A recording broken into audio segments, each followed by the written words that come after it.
Hi, welcome back once again. So today we are going to discuss about the supply chain traceability. My name is Hitendra Kumar Shah. I am a CGMP compliance consultant, trainer and auditor from NADH plus GXP compliance services. Our today's topic is supply chain traceability. Now you will ask me then why it is required? Because first of all, most of the pharmaceutical companies are not complying to this requirement very clear. Second thing, how you can perform it, that is also the point. Third point is for QP, qualified person also, it is very important. So today I selected this topic to discuss about the supply chain traceability. Many companies are not complying this requirement. So please focus today on this session so that you will understand in detail about this topic. Okay. So what is meant by supply chain traceability? What are the guideline requirements? How practically you can implement? What is the QP requirements? All we are going to discuss today. Okay. If you have any question during the session, you can put your questions in the comment section. I will respond to your all queries. So without wasting time, let us start our today's training session on supply chain traceability. So before moving ahead, this is brief about me. My name is Hitendra Kumar Shah. I am a CGMP compliance consultant, trainer and auditor from NADH plus GXP compliance services. I am purposely putting this CV in all my training session. The reason is many companies, they cannot afford the external training sessions. So what I am doing, I am putting this CV in the presentation itself so that they can record this as external training for them, right? So that is the reason I am putting this. They can take the screen print of the CV and they can attach with the external training record, considering that this is the external trainer and they undergone the external training, right? So this is brief about me. If you are interested, you can pause the recording and you can go through this. So I independently handled the quality control and quality assurance more than 13 years and multiple audits are faced. You can see here I am having some analytical background, some softwares also handled. Very important thing is, during the training tenure, I have audited more than 500 vendors or suppliers. Since last 13 to 14 years, I am in auditing role, and every month I am conducting 5 to 6 audits, average 5 to 6 audits every month. So you can just calculate how many vendors or suppliers might have audited till date. Maybe more than 500, but I mentioned here 500. And training, I conducted a lot of trainings till date, and now also we are conducting a lot of trainings to the different companies. So more than 10,000 candidates are trained. If you are interested in your on-site training, then definitely you can contact me. I can conduct the on-site training, so that on-site training is very cheap and very effective as compared to the hotel trainings or organized trainings outside. So if you are interested, definitely we can arrange the training for you. Okay, I can come at your site and I can conduct the training. My major work experience, I started my career with Sun Pharma. I work in a Blue Cross Laboratories. I work in Alembic Pharma. I was in a compliance with the Zydus Cadila. I was a quality head with USV. I work in AstraZeneca, Sanofi, and I work in Mylan, now it is Viatris, right? So these are my major work experience. Before moving ahead, I just want to put a disclaimer that whatever I collected this information based on some guideline requirements, based on some media informations and all. So consider this as a learning purpose only, right? So if you want to implement, you have to apply your thought process and you have to refer the current guideline. That is what my purpose to present this disclaimer. Now let us start our today's discussion with respect to the supply chain. So why the supply chain is important with respect to the supply chain traceability? Why this is important? Because if you see here, there are 4 steps are very important. Why it is required? Because you take lot of care during manufacturing of the product, right? But the expectation of GMP is the product should comply with the expected standards of quality up to the product should comply to the expected standards of the quality, not only at your manufacturing site, but unless and until it is reached to the patient. So when the patient is consuming the product or taking the product should comply the expected standards of quality. That is what the point. So you are manufacturing in your manufacturing site, but most of the area or most of the period the product is out of the manufacturing site, and that is at the supply end or at the distribution end. So that is the reason the supply chain traceability plays very important role with respect to the counterfeit drugs. Most of the counterfeit will be observed in the many products. You can see some information is written. This is big challenge for many pharmaceuticals who are having a good product or good market in the market share in any country. So the counterfeit drug plays a very big challenge for many products. And as it is a counterfeit product, it poses a significant health risk. So that is the reason the supply chain traceability plays a very important role. Second is the product recall. Hope you are aware about the product recall, right? Effective product recall mechanisms are critical for quickly and efficiently removing contaminated or defective medicines from circulation. And that is the reason the product recall also very important. Transparency and trust. So ensuring the transparency and trust throughout the supply chain is crucial for building the confidence in the origin and quality of the medicine. So if you are trust it only in the manufacturing and not in the distribution, then again the quality trust will be under question. So that is the reason you need to build a trust with respect to the manufacturing as well as the distribution. So that is the reason transparency and trust is important. And fourth is supply chain disruptions.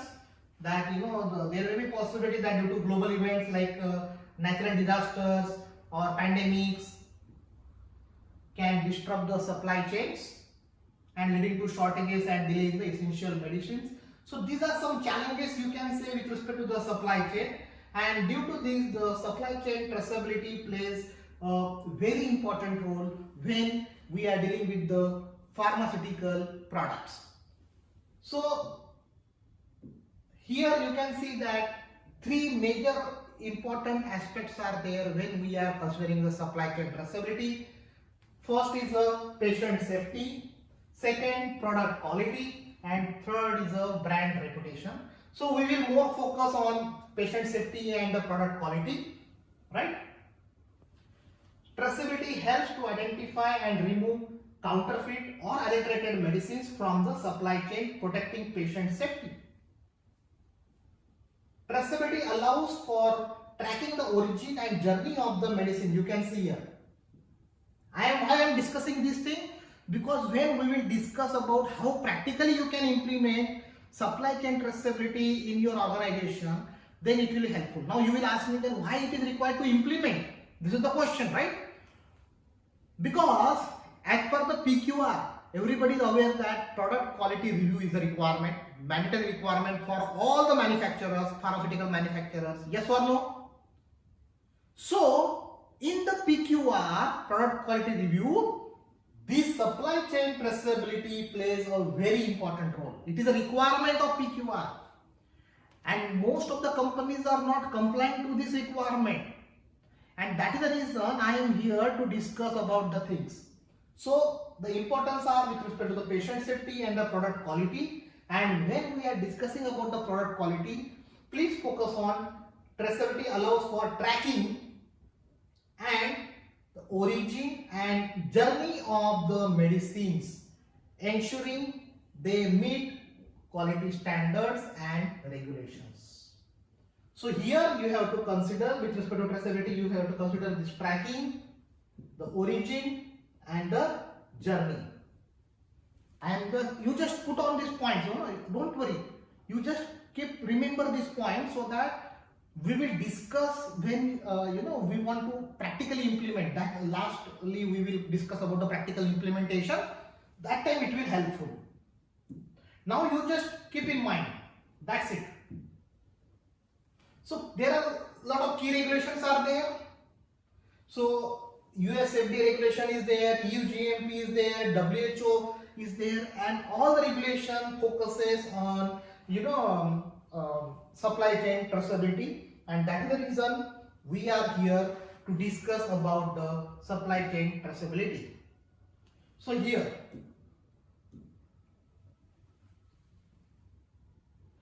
product quality review should include supply chain traceability of active substances. Very clear requirement. If you go through the guideline for PQR, product quality review, okay, PQR or APQR or APR, they are all synonymous. You may be aware, or if you want to learn more about the PQR or product quality review, you can put your comments. I will have the session on the PQR or annual product quality review for you. So this is the requirement, very clear-cut requirement, the review of supply chain traceability of active substances. Now there is a requirement for QP also. Documentation systems for the traceability of active substance and medicinal product can be created and maintained to support the QP in fulfilling their legal obligations during batch certification and release. So QP need to understand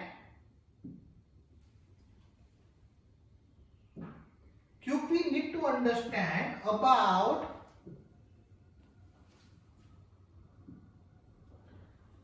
the supply chain traceability of a drugs and drug product during the batch certification and release. So you may be aware that the batches which are submitted to the Europe, that has to be released by the qualified person or QP. So this is the mandatory requirement for QP also to ensure the supply chain traceability. So that is the reason today our topic is the supply chain traceability. These are some requirements, so I thought I will discuss with you, right? So there are some guideline requirements or expectations are there, EU guideline. If you need a link for that guideline also, I will share the link for the particular guideline, okay? Or I will do one thing, I will put the link in the description section, so you can download the guideline from that link, okay? So these are some guideline requirements. The supply chain for each active substance must be established back to the manufacturer of the active substance starting material. So you have to establish the supply chain traceability for active substances. This should be documented and must be kept current. So it should be current, it should be documented. So documented, whatever supply chain traceability is there, it should be maintained, documented, and it should be the current. It should not happen that yes, I maintain and I have documented about the last couple of years before, but I don't know about now. Because what happened when you consider the supply chain, or you can say the distribution practices, you cannot expect the GMP level or good manufacturing level which is followed in the site. Because the people who are involved in the distribution all are not the technical expertise. Most of them are the non-technical. So that is the reason it is very, very important. The risks associated with this supply chain should be formally documented. So you have to perform the risk assessment. You have to identify potential risk with respect to your supply chain, and then that risk should formally you have to document. And of course, you have to take the mitigation action to reduce or to mitigate the risk.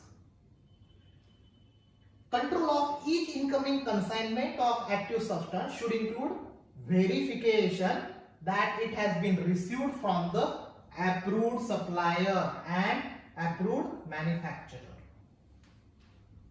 So you need to have some control mechanism that whatever the material or consignment you are getting, it is from approved manufacturer or approved supplier. Now, the wordings of manufacturer and supplier means, most of the time what happens, the manufacturer means where the product is manufactured, while supplier means in some cases it is considered as a distributor, where the distributor collects the materials from the different manufacturer and that distributor distributes the goods to the different companies. So that is considered as a supplier here. The entire supply chain should be verified for a supplied batch periodically to establish a documented trail for the batch back to the manufacturers of active substance starting materials. So entire supply chain should be verified.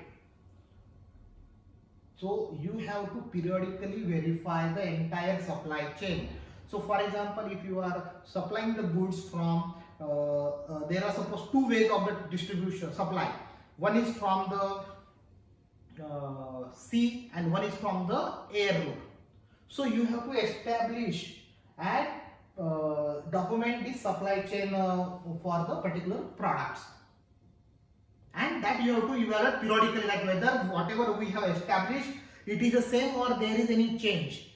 That you have to establish. And whatever the frequency, because here it is mentioned periodically. So what is the period? Once in a 5 months, 6 months, 1 year, or 1 month, 10 days, what? That period, the frequency of this verification should be based on the risk. So if the risk you feel high, then you have to perform the frequently check, or if the risk is low, then you can reduce the frequency. It depends on the risk what you feel, because here it is specified that you have to identify the risk associated with this supply chain. You got my point? So all these points are interlinked. These are the guideline requirements, right? Again, I am requesting you, if you have any question, put your questions in the comment section. I will respond to you. Further, there are some requirements we will touch upon one by one, and please be with me, because at the end of this session we will discuss how practically you can implement. That is what the important point for me to explain all of you. So the other requirements are that also, these are also clear. Supply chain record should provide adequate traceability and available in a timely manner. So whatever supply chain records are maintained with respect to the supply chain traceability, they should provide adequate traceability. Just keep in mind, my dear friend, don't get confused. These points, it will helpful for us when we will discuss about the practical implementation. So just keep in mind these points. So whatever the supply chain records are there, they should provide the adequate traceability and it should be available in a timely manner. Because what happens most of the time, when you ask with the supply chain team about some information, the supply chain team will say, okay, let me take it from some subcontractor or contractors, and the contractors may take more time, or sometimes the information may also not available from some contractors and all. So that is the reason it is the requirements are given here. Supply chain record should facilitate quality defect investigations and product recall. Suppose if there are any questions or any complaints with respect to the counterfeits, and which is a serious one, then definitely it will you have to investigate the particular defect, whether really the counterfeit is product is counterfeit or the product is defective. Or there may be possibility that the product is good during the manufacturing, but during the distribution or the supply, the deterioration of the product takes place. So when these type of quality defects are there, or if the quality defects are confirmed, you will go to recalls. In that case, it should facilitate the investigations and the product recalls. Means what? It should able to provide the sufficient data. What does it mean? It should provide sufficient data to which will facilitate for the investigations and the product recalls. Hope the points are clear. I am explaining one by one very slowly because you should not get confused here. Many people are only focusing on the manufacturing, but now this is the current expectations by QP also, so I am focusing here. Even when there is a QP audit in your organization, definitely QP will look into this document. So please be with me and understand this. Record should make it possible to identify for active substances and medicinal products all the entities including suppliers and outsource activities involved in the manufacture of a specific batch of a drug product in line with the registered supply chain. So that record you should have. Associated risk should be formally assessed and periodically reviewed.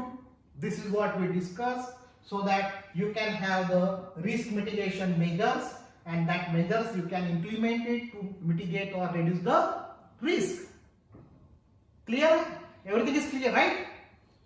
Simple words, simple expectations, but as many companies are not compliant, so I thought I will discuss the requirement.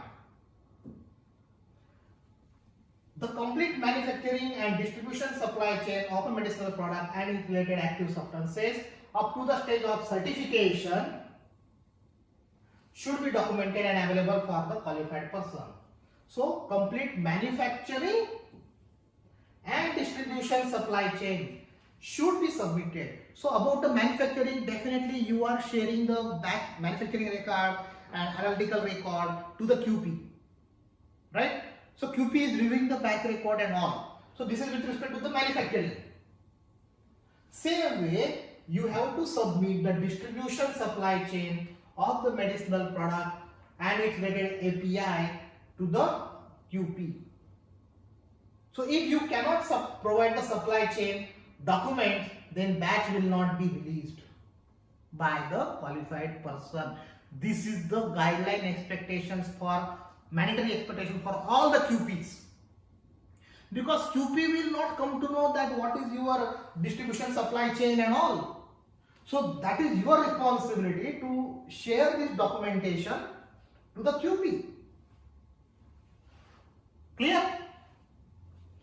So my point again I am emphasizing, till today, earlier what happened, we used to send the manufacturing records and relevant records or testing records to the QP so that QP can review and release the batch.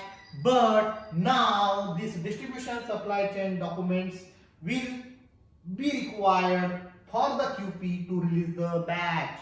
Very clear. Supply chain records, now what should contain? Supply chain record means what? Should provide adequate traceability, available in a timely manner. This is what we discussed. And facilitate among other quality defect investigations. This is also we discussed. Product recall, it should facilitate. And this is explained in the 8th chapter of UGMP. This means that this record should make it possible to identify for API and medicinal product all the entities including suppliers and outsource activities involved in the manufacture of a specific batch of the drug product in line with the registered supply chain. These are the guideline expectations, so I thought I will touch upon the expectations. So now slowly we are moving for the practical implementation of the supply chain traceability, right? So slowly you will understand. Based on the expectations and all, you will try to develop the document that how you can develop the supply chain traceability and you can share with the QP. Of course, it should be a formalized way. It should be the part of your practices or SOP, right? All actors in the supply chain, these are the words, directly I took it from the guidelines, so that is the reason the word is actors is there, okay? Play an important part in overall data integrity assurance of a product quality. So, whoever involved in the supply chain, they should comply to the data integrity requirement. So, data integrity requirement is applicable for all the people involved in the supply chain activity. Simple meaning, right? Data governance system, these are the requirements, so I am just making you aware that how you can implement it. Data governance system should be implemented from the manufacture of a starting materials right through to the delivery, of a medicinal product to persons authorized or entitled to supply medicinal product to the public. Okay. Relative responsibilities and boundaries. This is very important. Relative responsibilities and boundaries should be documented in the contracts between the relevant parties. Because what happened? There are the multiple teams are involved. For example, from X factory, the goods may be transported through the road up to either the seaport or the airport. So there will be one contract who is responsible for transport of the goods from the factory to the port.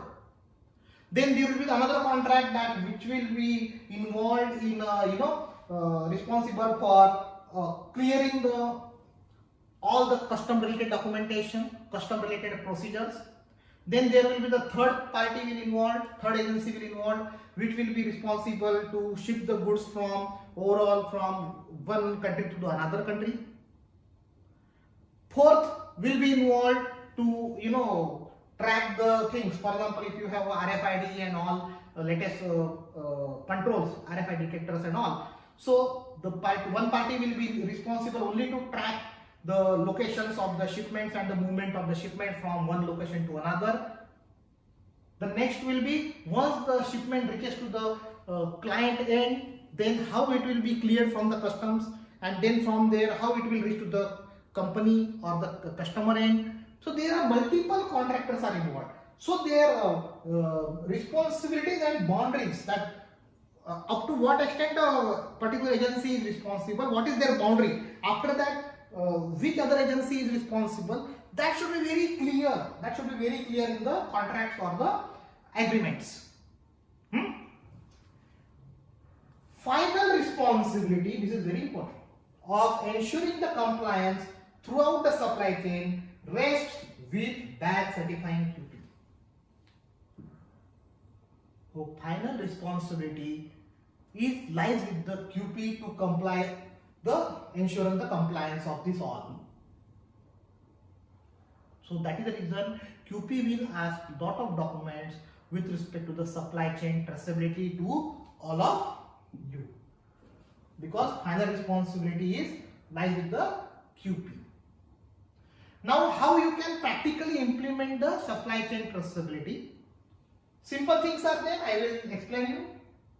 You can add in that more, but I will basic things I will put that. You need to have a record that whether a supply from approved source or unapproved source or conditionally approved source. That record you need to have. Second is, you need to have a record about a transport container seal. Suppose if you are shipping the whole container like a 30 feet or 60 feet containers are available. Whole containers, if you are shipping to the one country to another country, the container itself is logged by the custom in the particular country. Like suppose if the whole shipment container is from India to suppose Europe, then the custom from the Indian custom will put the seal with the unique number on the container. And when the container will reach up at the location, and before cutting also, that number is recorded. That is the container seal. Or material container. Material container means, suppose if you are shipping the drums, that is called a drum seal. So that is also the that seals. So that seals also you need to record at your end. And these drum seals are normally shared by the manufacturer through the packaging list or the invoice. So when the container or material containers are received, the warehouse person should ensure whether the seal numbers are same and seal integrity you need to ensure. Okay. Third is compliance to the transportation conditions. If any specific transport conditions are required for the product, so whether the it is maintained or it is compliant to the product transportation conditions or not, that also need to be recorded, and supporting the temperature records and all should be attached with the report. Now this is very important. Suppose there are 4 transports are involved in the supply chain: A to B, then B to C, and then C to D. So you have to record the date, time and duration to reach the destination. Suppose this is the destination. D means destination.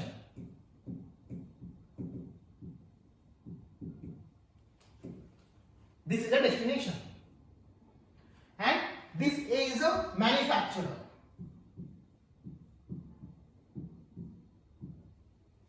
Okay. So suppose from A the goods is transferred to B, from B good is transferred to C, and then C to the destination or client. So you have to record the date, on which date and time the goods is shipped from A, on which date and time the goods reached at the boundary of at the B, and when at which date and time goods received under the control of C, and at which date and time the goods reach at the destination. Based on that, you have to calculate the duration, that how much duration is required to reach here, how much duration required from B to C, how much duration required from C to D. And that also you have to record. In case of there is an excursion, so this all information you have to tabulate it. And then you have to evaluate the excursion. In case of any excursion in the duration or the transport conditions, then you have to immediately evaluate, and you need to immediately investigate why there is a more time required from particular duration. Because what happened, if there is a more time required from one stage to another than the normal time, there may be possibility that the product may get hampered with the quality. So my point is, you should try to reduce the period, you should try to reduce the duration of transport of a product from A to the destination. So if that period is increasing, when you tabulate and you come to know that the period or duration is increasing, it is alarming. If suppose there are 10 lots are there and specific lot there is excursion in the duration, so there may be possibility of pilferage or any mishandling of the product during that particular transport, or there may be possibility of temperature excursion also during the transportation. So these all points you have to evaluate, and all the relevant records you have to submit to the QP. So this is where you can practically implement the supply chain traceability, and it should be the part of the PQR, annual product quality review. Hope this point is clear to all of you. If you have any questions, please put your questions in the comment section. I will reply to all your questions. So thank you so much. Before leaving, I just want to request all of you to subscribe this YouTube channel, Hitendra Kumar Saha. It is absolutely free of cost. This subscribing YouTube channel is absolutely free of cost. This is absolutely free. Because I am seeing the analytics of all the viewers. 50% viewers subscribe the YouTube channel, and the remaining 50% till not subscribe the YouTube channel. So I request all of you to please subscribe this YouTube channel. It is absolutely free of cost. Second thing, you please like the button, hit the like button, because when you hit the like button, then this video will be shared to the many people, so that the other people also can benefit from this learning. Third thing, you can share the link with your colleagues, so that they will also get benefit from this learning. And the final very important thing is YouTube membership program. So if you go through the YouTube channel Hitendra Kumar Shah, there is a join button. This is a paid program by the YouTube. So there are three different levels: GMP, CGMP and advanced GMP. So the YouTube channel membership program will be really helpful because you will get certification if you are the part of the CGMP and advanced GMP membership program. If you have some doubts or clarifications required, you can be the part of an advanced GMP program, so that based on your questions we will prepare a separate training and it will be helpful for you. That is also benefit for an advanced GMP program. So there are a lot of benefits are there, discounts in the training programs and all, so many different benefits are there. So you can, this is a paid program but very small fees is there and you can directly pay to YouTube. You need not pay to anybody else. It is directly need to be paid to YouTube. This is very good thing. That is what I expect. You are paying to YouTube, you are not paying to anybody else. Okay, the benefit is, my benefit is when you pay this to YouTube, YouTube will circulate this video to the multiple viewers, so that the multiple people will get the benefit from all this learning session. This is what from my side. So please subscribe this YouTube channel. Only 50% of the viewers have subscribed this YouTube channel, so I am requesting all of you to subscribe this YouTube channel and hit this button, so that you will get the notification. Every Wednesday and Saturday I am conducting the training session. So if you miss any session, you will get the free notification, and as per your convenience you can go through this training session, so that you will not miss anything else. My dear friends, many people are getting the benefit in even the multiple interviews and all by going through this learning, so you should not lose anything. This is what my expectation from my today's training session. This is what from my side. If you have any questions, please put your questions in the comment section. Also, if you are interested in any other topic, that also you can put in the comment section. I will definitely prepare a training on the other new topics for you only. Okay, this is what from my side. Thank you so much, and hope you subscribe the YouTube channel and hit the like button. Thank you so much, and ensure all time compliance. Thank you so much.